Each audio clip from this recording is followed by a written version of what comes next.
Cowboys and Giants put up 41 points in the fourth quarter yesterday. It starts here. Giants down 4, 4th and 4. And someone told me Russell Wilson was cooked. Yes, that was me, Greedy.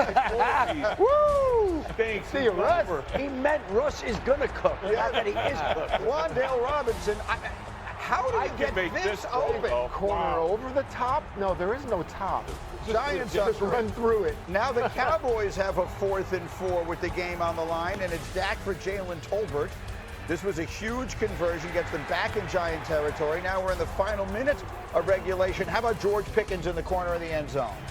Coming through. They wanted to distribute the ball a little bit more evenly between CD and Pickens for this game. Great catch by Pickens. We still have so much to come. That's in the final minute. The Giants get the ball back. 33 seconds left in regulation. What's the one thing you can't let happen, Rex? How about vertical passing game? How about hey, what a surprise. He throws a punt up there. Boom!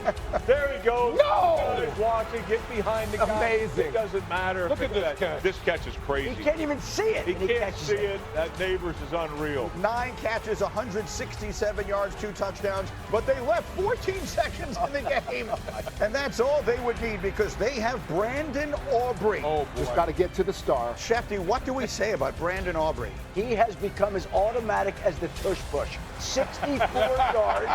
He nails it. 64 is the new 54 because field goal kickers seem to make these kicks all the time. So now we're in overtime, and all of a sudden both offenses just stop, and it appears this game's going to end in a tie. And then, for reasons known only to him, Russell did this. A little too much cooking, I guess. Told you he was done. He threw for 450 yards, but this one, not sure if it's a miscommunication with neighbors, what it is, but now we're going the other way. The very next Cowboys play is Dak for Pickens, who had 5 catches for 68 yards.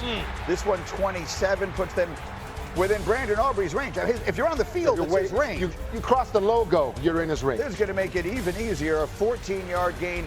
And I want you to watch, as Dak takes the slide, watch Aubrey hit this. It almost looks like he's hitting it, if you're a golfer, like he's hitting like a little chip shot. And that's, when they say chip shot, that's literally what they mean. How easy does he make that look? 4 for 4 on the day for Aubrey. All celebrations, and Jerry Jones and his friends. Cowboys win an overtime thriller, 40-37. After the game, here's Sharpe on his kicker. 51-yard field goal. 44-yard field goal. 64-yard field goal. Wait, in overtime with the walk-off. 46 yards.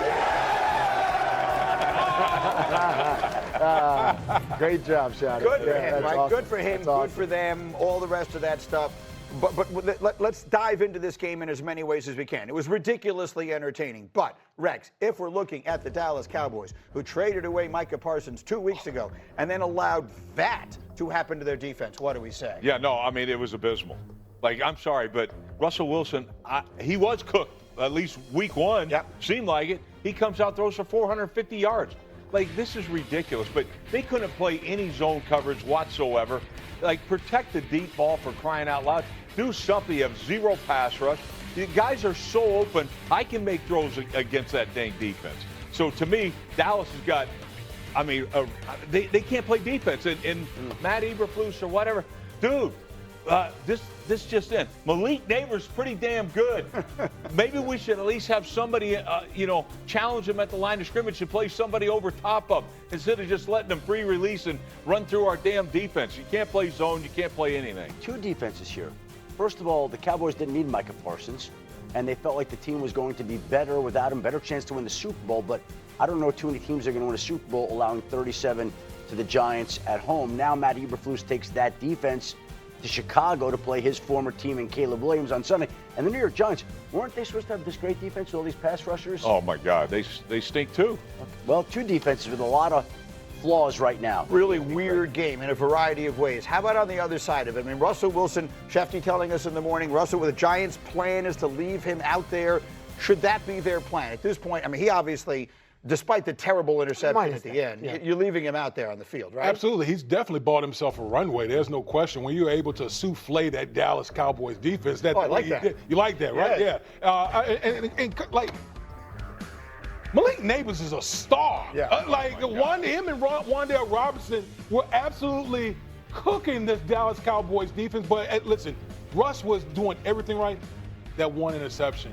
Right. Point was huge, was absolutely huge in this game. Yeah, and that's the first interception this Cowboys defense forced in the past 2 weeks, and that's not really forced. Even forced, yes. Yeah, It's a even relative forced, term. yeah. His play. Yeah, and I'm telling you, without Micah, what they're seeing now, they're seeing maybe their secondary isn't that good because he was making them even better. So that's exposing other problems. A lot of those guys were jumping routes, knowing that the quarterback, didn't have time because Michael was applying all that pressure. Now we're starting to see the truth. That's why you always take a great pass rusher over a great corner any day of the week. A corner can play one guy.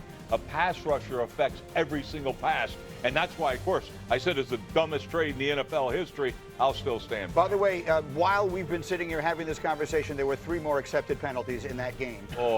There were 26 accepted penalties in that game yesterday. 14 from the Giants, 12 from the Cowboys. Not the most watchable, but it turns out to be the most entertaining game of the day. And a quick final word again on Brandon Aubrey. Shefty loves kickers. That guy is ridiculous. Well, we've seen some incredible kicking performances, and he's become such a weapon now that you almost have to account for him, knowing that once you get across midfield, this guy's going to make it.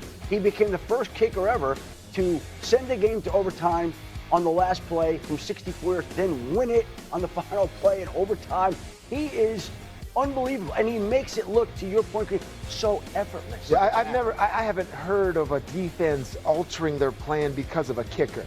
And this would be very, very new because you're not, so you play a certain way in a 2-minute situation, but you're not going to play more aggressive. If you play more aggressive because of the kicker and you're on the logo, then you can hit it deep. This guy is, if he creeps into the minds of how you play defense, that's how valuable this guy is. The fact they willingly settled for a 64-yarder at the end of regular. They weren't trying to gain more yards. 64 yards is in, and does not find that excruciating to watch when they line up in that. I don't know why they didn't get rid of it. So that's one of the 2 huge stories of the day, is the Chiefs starting out 0-2.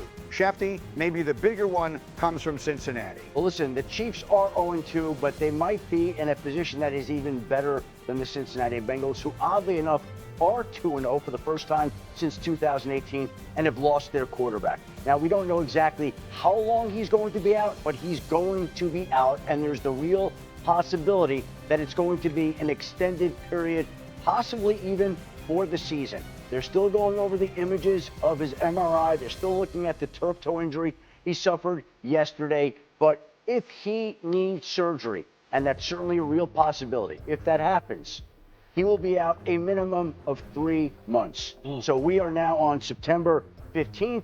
3 months from now will be December 15th. That puts us at the end of the season. Who knows whether they would be alive in the chase for a playoff spot if Joe Burrow is out until December 15th. And you hate to see any quarterbacks go down, but Joe Burrow has taken a beating throughout his entire career. There are a litany of injuries that he's had to fight through from the moment he was drafted. In 2020, it was all the knee injuries when he was getting hammered in the pocket. There was the right wrist injury in 2023. Now there's the turf toe with the full extent of the damage, and the time is still to be determined. And every football player, I was watching the game with all of you guys after Countdown yesterday, every one of them said turf toe is the worst named injury in the world because it makes it sound like nothing, but it's actually an incredibly severe, painful, and significant injury, and it could cost the Bengals and their quarterback the season. Rex, what's your first takeaway? Yeah, look, I've seen careers ended on turf toe. All right, Bart Scott, Jonathan Ogden, who's only a first ballot Hall of Famer. Right.